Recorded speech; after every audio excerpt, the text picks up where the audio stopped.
rachaduras de fadiga, corrosão e falhas de ligação antes que elas possam apresentar riscos. É uma espécie de check-up do avião.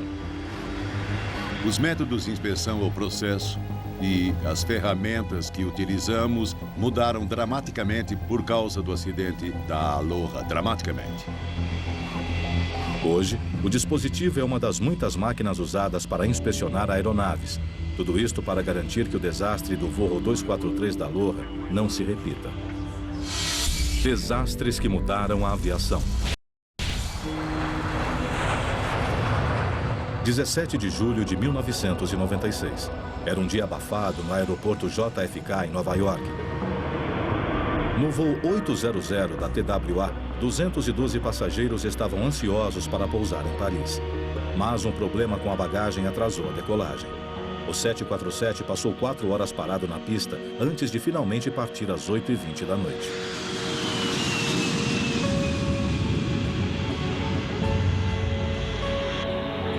Minutos depois, outros pilotos entraram em contato com o controle de tráfego aéreo com notícias terríveis.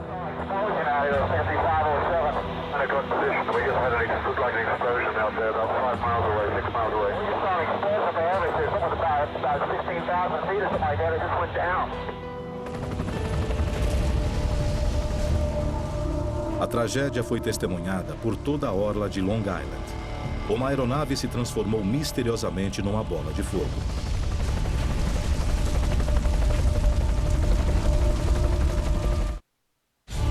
Doze minutos após deixar Nova York, uma aeronave explodiu sobre o Atlântico.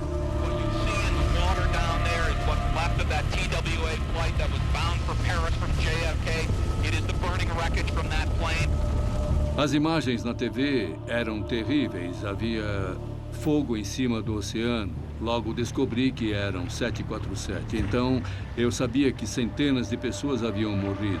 Eu não estava nem um pouco ansioso para ir até lá. Bob Benson e a equipe do conselho correram para o local. Mas os rumores chegaram antes. Havia gente falando que tinha sido um raio, outros dizendo que havia sido um meteorito. As pessoas diziam que um celular a bordo poderia ter causado a explosão. Precisávamos eliminar algumas possibilidades para acalmar as coisas. Eles só tinham certeza do número de mortos. Havia 230 pessoas a bordo e nenhum sobrevivente. A única boa notícia era que os destroços estavam a apenas 30 metros de profundidade e seria fácil encontrar os gravadores de voo, as caixas pretas. 7 dias depois, eles encontraram os gravadores e as esperanças de descobrirem o que ocorreu aumentaram. Eu estava no hotel. Devia ser umas 8 horas da noite. Atendi a ligação, esperando ouvir que os gravadores haviam sido danificados demais para serem reconhecidos. Mas não, eles estavam praticamente intactos e ficamos felizes em encontrá-los. Mas eles registraram até uma altitude de 4.000 metros. Depois, simplesmente pararam. Quando vi que os gravadores não iam nos ajudar, percebi que tínhamos um longo caminho pela frente. Só havia uma maneira de solucionar o mistério: retirar os destroços do avião espalhados por quilômetros no solo marinho. Semana após semana, as equipes traziam os pedaços resgatados. Conseguimos recuperar 95% do avião, um feito para a época, e foi muito importante trazer todo o material possível para a superfície. Um hangar em Long Island abrigava o quebra-cabeça de 1 milhão de peças. Cuidadosamente, os investigadores começaram a montar a fuselagem. Quando você vê em 3 dimensões, descobre o que ocorreu primeiro e a sequência dos acontecimentos que acabaram causando a destruição do avião. Após 4 meses de uma cuidadosa reconstituição, um padrão começou a emergir.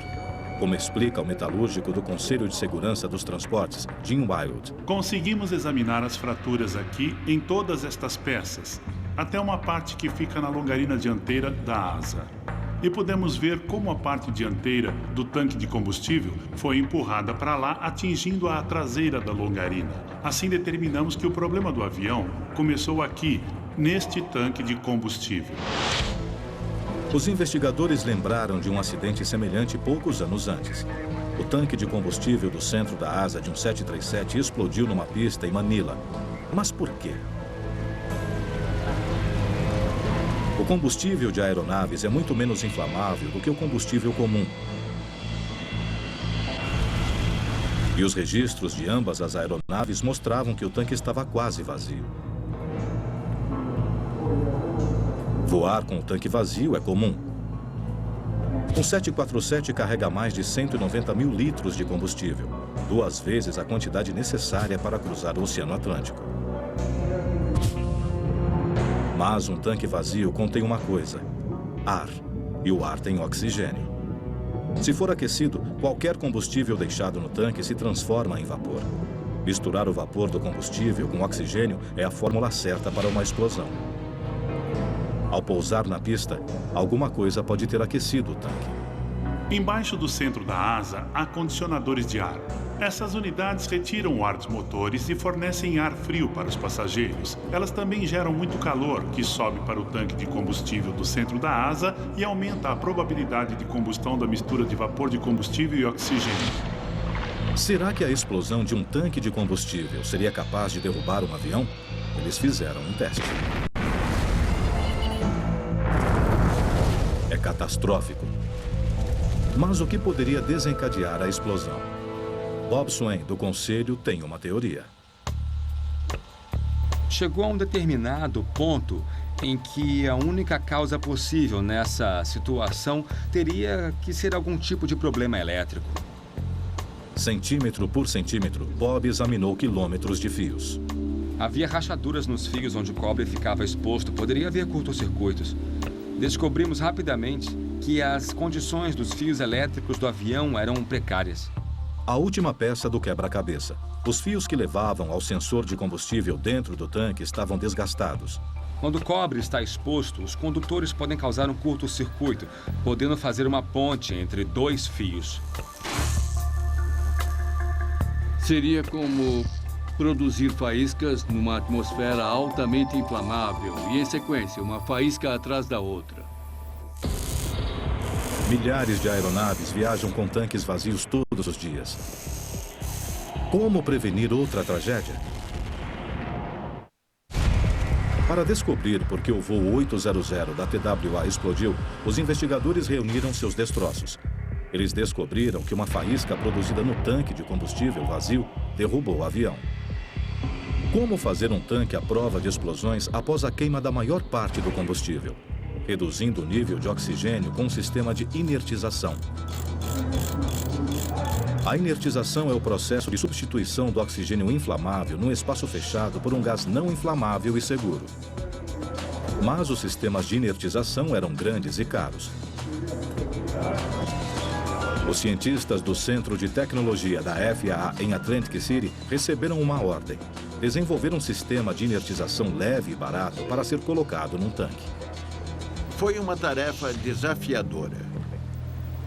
Tínhamos que fazer uma coisa que nunca havia sido feita antes. Após 4 anos de pesquisa, Gus Sarkus e sua equipe encontraram uma solução: separar as moléculas de ar.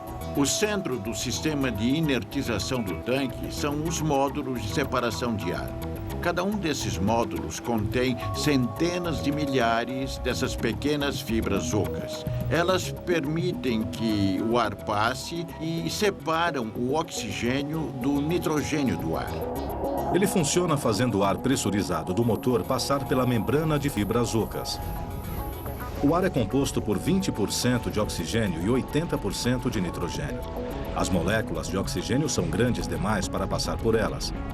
Passam apenas as moléculas menores e não inflamáveis de nitrogênio. Elas são forçadas através da membrana e levadas para o tanque de combustível vazio. Assim não há ignição. Em 2006, 10 anos após a tragédia, a inertização do combustível tornou-se lei. Todos os aviões novos têm o sistema. A Boeing também está colocando o sistema em todos os seus 737s e 747s, a um custo de $1 bilhão. Desastres que mudaram a aviação. No dia 20 de dezembro de 1995, o voo 965 da American Airlines saiu de Miami em direção à Colômbia. Havia 163 passageiros a bordo, muitos em suas férias de Natal. Às 9h41 da noite, o controle de tráfego aéreo de Cali perdeu contato com o voo.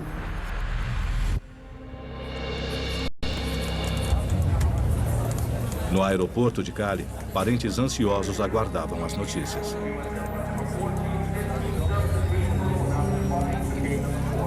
O avião nunca aterrissou.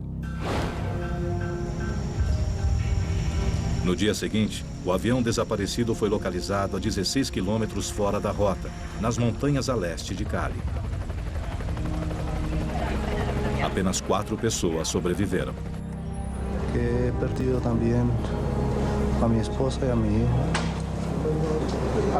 Para poder brindarles esta entrevista, ha sido el milagro que se ha realizado. O investigador Steve Corey chegou na Colômbia no dia seguinte. A encosta era bem íngreme, havia muito mato, árvores e havia chovido muito. Recuperar os corpos foi muito difícil por causa das péssimas condições do local. A equipe de Steve localizou a caixa preta do avião e descobriu por que ele desviou da rota. Às 9h26, o voo 965 da American Airlines pediu autorização para pousar.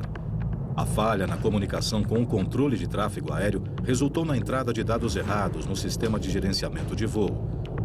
Às 9h37, o avião virou e se afastou de Cali, seguindo para as montanhas. Às 9h41, a tripulação percebeu que estava na direção errada, mas o avião estava a segundos de colidir com uma montanha. Esses acidentes são classificados como colisão com o solo em voo controlado. A investigação logo determinou que não foi uma falha estrutural. Não havia nada de errado com o avião. Mesmo assim ele bateu, mesmo assim ele caiu. Como isso é possível? O voo 965 foi a última vítima de colisão com o solo em voo controlado. Na década de 60, os voos comerciais aumentaram muito, assim como este tipo de colisão. A maioria deles foi causada por pilotos desorientados pela falta de visibilidade. Eles não tinham um sistema que os alertasse contra colisões. Deep landing, deep landing. O engenheiro de aviação Don Bateman assumiu o desafio.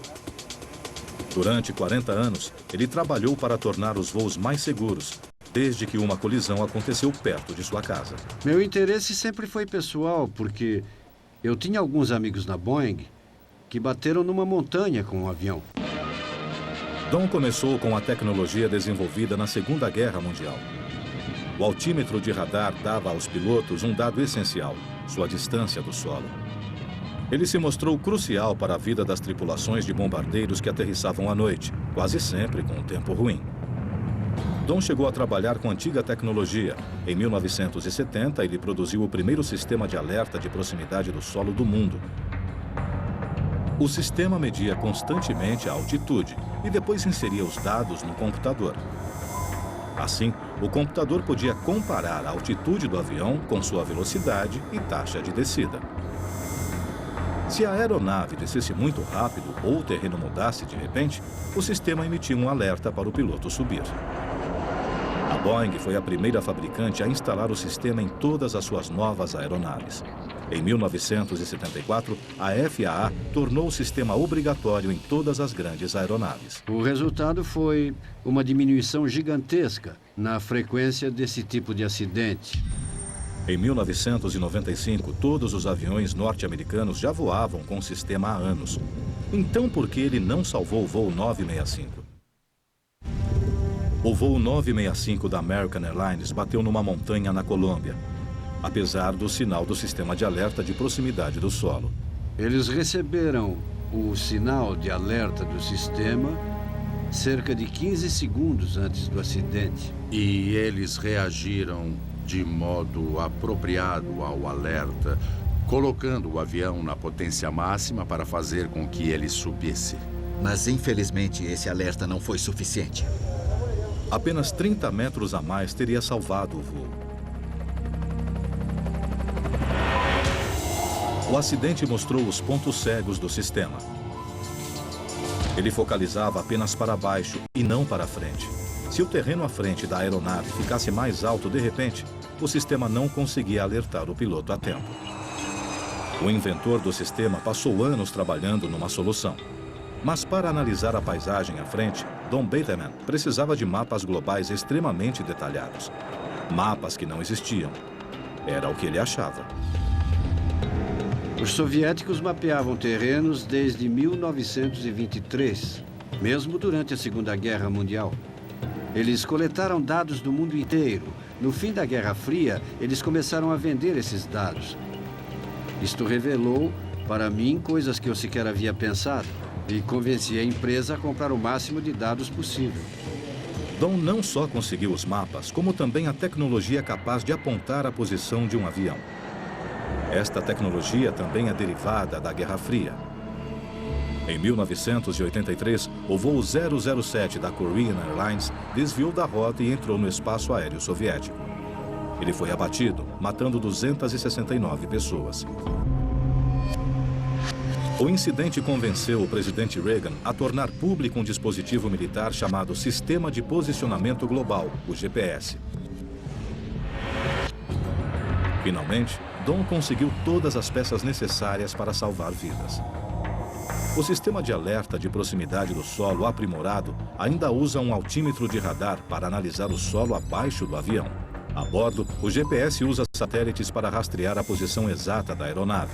A combinação da posição com os dados do terreno mostra ao piloto o que há na sua frente e o alerta se a aeronave estiver em perigo.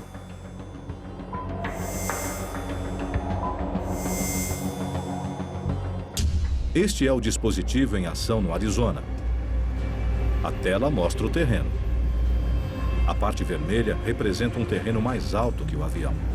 Se a visibilidade estiver ruim, o piloto pode não perceber que está em rota de colisão com a montanha. O dispositivo o alerta. Se ele ignorar a tela,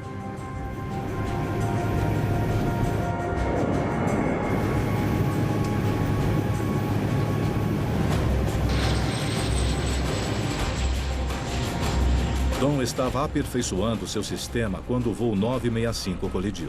Com a tragédia de Cali, o interesse aumentou muito. Talvez porque, em vez de 15 segundos, o alerta poderia ter sido dado 1 minuto antes.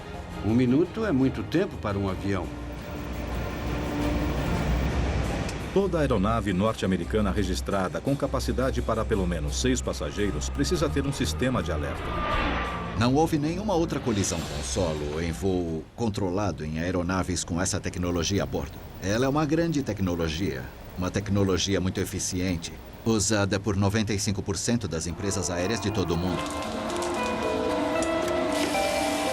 Agora, a próxima geração do dispositivo já está em desenvolvimento. Uma visão clara do terreno em 3 dimensões, independentemente do tempo. Os pilotos não precisarão sequer olhar pela janela. Está tudo na tela. Desastres que mudaram a aviação. 25 de julho de 2000. No aeroporto Charles de Gaulle, em Paris, um Concorde da Air France se preparava para decolar para Nova York. O avião mais rápido era também um dos mais seguros do mundo. 100 turistas alemães se preparavam para as melhores férias de suas vidas. Em vez disso, houve um desastre. O passageiro de um caminhão conseguiu filmar essas imagens.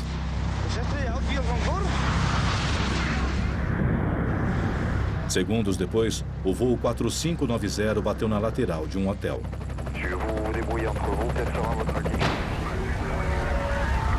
Matando todas as pessoas a bordo. Um Concorde, um dos aviões mais seguros do mundo, colidiu na decolagem.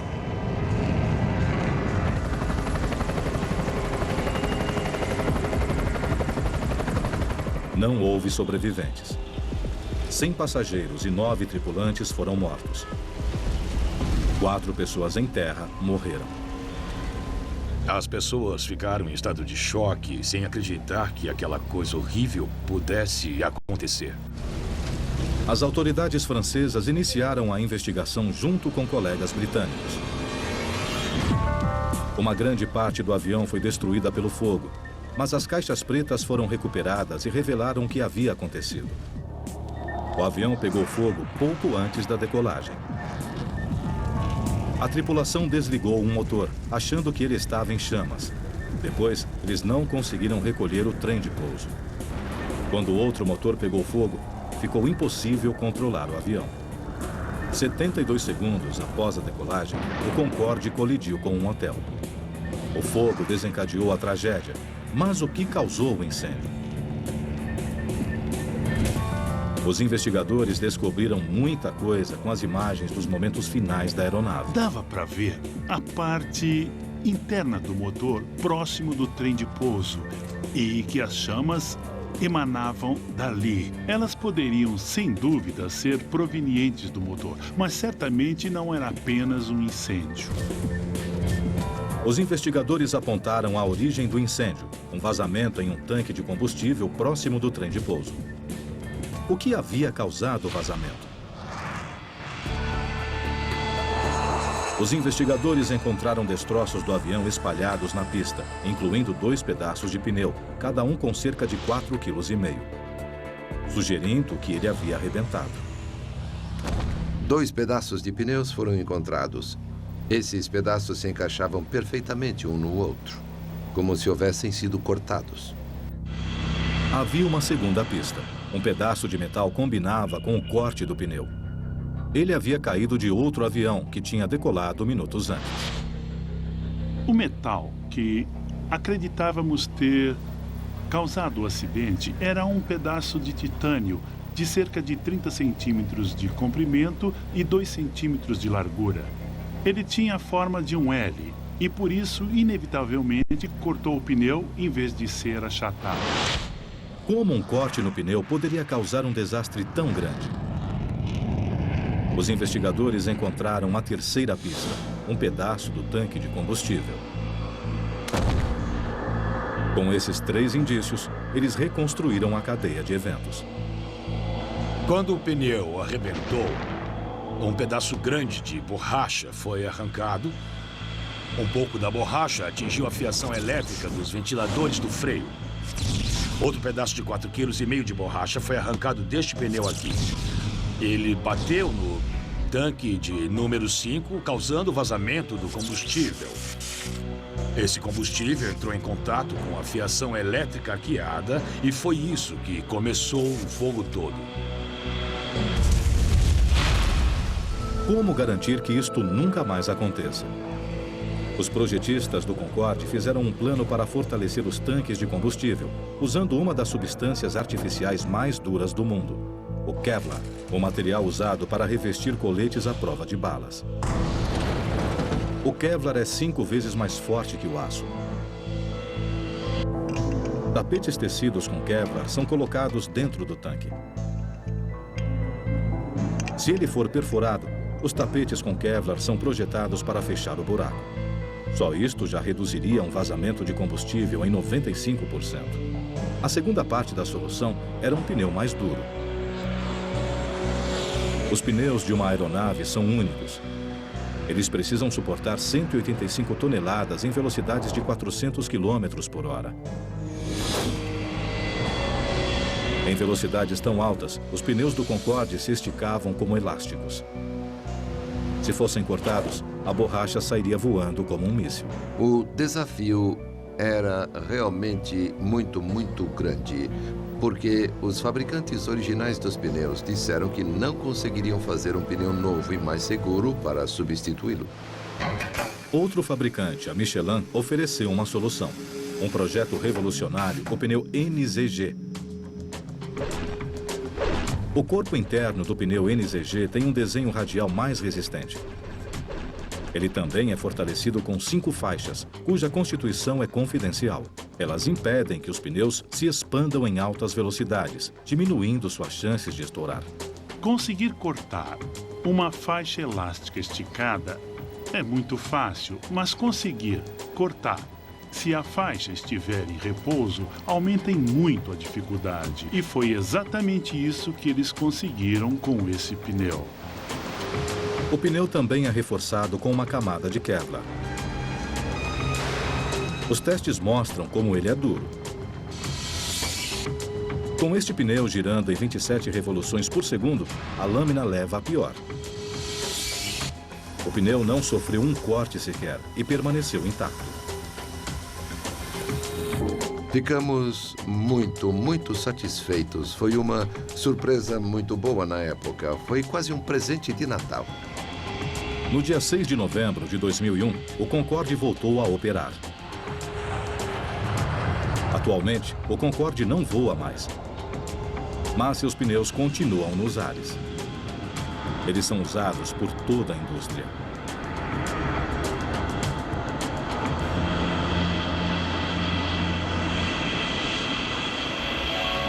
Atualmente, décadas de inovação protegem os passageiros contra o vento, o fogo, a fadiga e o estouro de pneus.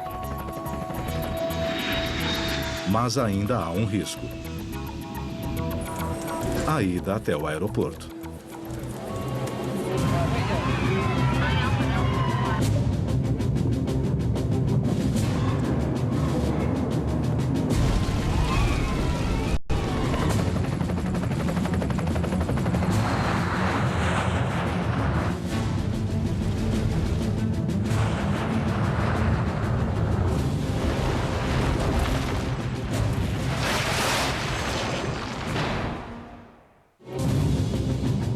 Versão brasileira, DPN Santos.